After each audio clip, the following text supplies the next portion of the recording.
বটবৃক্ষের নিচে গড়ে ওঠা বহু বছর পুরনো এই জরাজীর্ণ দোকানটা শুধু চায়ের দোকান না, এটা যেন এলাকার মানুষের আড্ডার প্রাণকেন্দ্র হিসেবে তৈরি হয়েছে।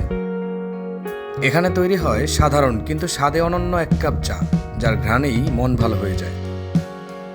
হ্যালো এভরিওয়ান, আসসালামু আলাইকুম। বলছিলাম দেবীনগরের প্রাণকেন্দ্রে অবস্থিত ছোট্ট এই পুরনো চায়ের দোকানের কথা। মূলত আজকে চায়ের দোকানের সৌন্দর্যের সাথে সাথে বটবৃক্ষের প্রশংসা গাইতেই হবে আমাকে। বটবৃক্ষ এমন একটা গাছ যেটা মানুষের খুব একটা প্রয়োজন নেই, আবার এটার প্রয়োজন কিন্তু আসলে বলেও শেষ করা যাবে না।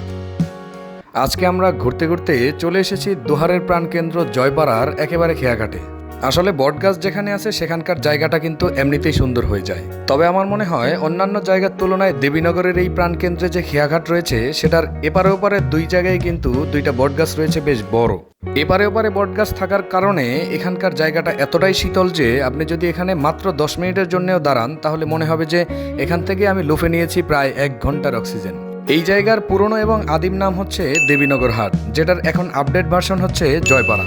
তবে অধিকাংশ বয়স্ক ব্যক্তি যারা রয়েছেন তারা কিন্তু এটাকে দেবীনগর হিসেবেই চিনেন।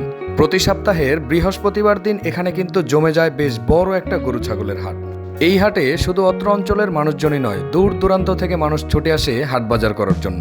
এখানকার এই খেয়া পারাপারের জন্য রয়েছে 2টা নৌকা। যখন শীতকালে পানি শুকিয়ে যায় তখন কিন্তু বাঁশ দিয়ে বানানো হয় সাঁকো কিংবা চার।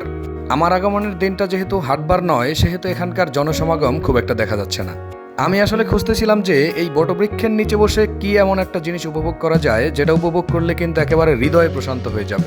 একটুখানি চিন্তা করতেই হুট করে মাথায় চলে আসলো যে এই গরমের মধ্যেও যদি আমি এই বটবৃক্ষের নিচে দাঁড়িয়ে চা উপভোগ করি সেটা কিন্তু সব থেকে মজার একটা বিষয় হবে। যেই কথা সেই কাজ, বটবৃক্ষের নিচে অবস্থিত এই চায়ের দোকানে গিয়ে চা অর্ডার করে ফেললাম। প্রথমতই গিয়ে দেখলাম এই চায়ের দোকানে মানুষের কিন্তু ব্যাপক পরিমাণে সমাগম রয়েছে।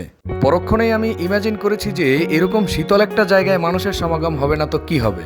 চায়ের দোকানেই তো সেই বিখ্যাত নাসার বিজ্ঞানীদের খুঁজে পাওয়া যায়। প্রত্যন্ত গ্রামাঞ্চলের দিকে তাকালেও আমরা দেখতে পাই যে গ্রামের অভ্যন্তরীণ বাজারের মধ্যে যে চায়ের দোকান রয়েছে সেখানেই আসলে ব্যাপক পরিমাণে আলাপ আলোচনা হয়। রাষ্ট্রের কি হবে, কার বাড়িতে কি হলো, কার ছেলে কি করেছে বা কার মেয়ে কার সাথে চলে গিয়েছে, হ্যান ত্যান নানান আগডুম বাগডুম আলোচনা হয় এই চায়ের দোকানগুলোতেই। এখানকার এই দোকানটাও হয়তোবা কাইন্ড অফ ওই রকমই, কিন্তু আমি যেহেতু বাইরে বসে চা উপভোগ করেছি, ভিতরে তেমন একটা শুনতেও পাইনি বা শোনার চেষ্টাও করিনি। সে যাই হোক, আসলে আমার কাছে যে সৌন্দর্যের ব্যাপারটা ধরা দিয়েছে সেটা হচ্ছে এখানকার বেশ কয়েকটা বটবৃক্ষ। বিশেষ করে এই 2-3টা দোকান জুড়ে যে একটা বড় বটবৃক্ষ রয়েছে সেটার সৌন্দর্য আসলে বলে বোঝানো যাবে না। আমি দোকানদার মামাকে চায়ের অর্ডার করে এই বটবৃক্ষের সৌন্দর্যগুলো উপভোগ করতেছিলাম আর চারিদিকটা ঘুরে ঘুরে দেখতেছিলাম। দৃশ্যমান এই প্রাকৃতিক সৌন্দর্য দেখতে দেখতে ডাক এসে পড়েছে আমাদের চা নাকি কমপ্লিট হয়ে গিয়েছে। অতঃপর দোকানে এসে ইসহাককে বললাম, ইসহাক তুমি চা 2টা নিয়ে দাঁড়াও। মূলত অন্যান্য দোকানের চা দেখতে যেমন, এখানকার চাও কিন্তু দেখতে সেম একই রকম, কিন্তু এটার স্বাদে রয়েছে একটুখানি ভিন্নতা। সেই ভিন্নতাটা হলো এখানে দাঁড়িয়ে চা উপভোগ করার মধ্যে যে একটা মজা সেটা কিন্তু অন্য কোথাও পাবেন না। আর দ্বিতীয় নাম্বার হচ্ছে এখানকার চা যিনি বানাচ্ছেন সেও কিন্তু মোটামুটি বেশ ভালোভাবেই চা বানাতে পারেন। লোকমুখে শুনেছি এখানকার এই জরাজীর্ণ চায়ের দোকানের বয়স নাকি 50 বছর plus, but I have no idea. তবে আপনারা যদি কেউ জেনে থাকেন তাহলে সঠিক ইনফরমেশনটা কমেন্ট বক্সে লিখতে ভুলবেন না। কখন কোথায় কিভাবে চলতি পথে সময়গুলো যে সুন্দর হয়ে যায় সেটা কিন্তু আসলে আদৌ কল্পনা করা যায় না। দোহারের প্রাণকেন্দ্র এই দেবীনগরে রয়েছে বেশ কিছু ইন্টারেস্টিং বিষয়। আজকের খোঁজে পাওয়া জয়পাড়ার এই খেয়াঘাটের দ্বার প্রান্তে অবস্থিত বটবৃক্ষের নিচের এই চায়ের দোকান। বাহিরে যদি কাঠফাটা রোদ অথবা চৈত্রের খরতাপ হয় তবেও কিন্তু আসলে এই বটবৃক্ষের নিচে সেটা অনুভব হয় না।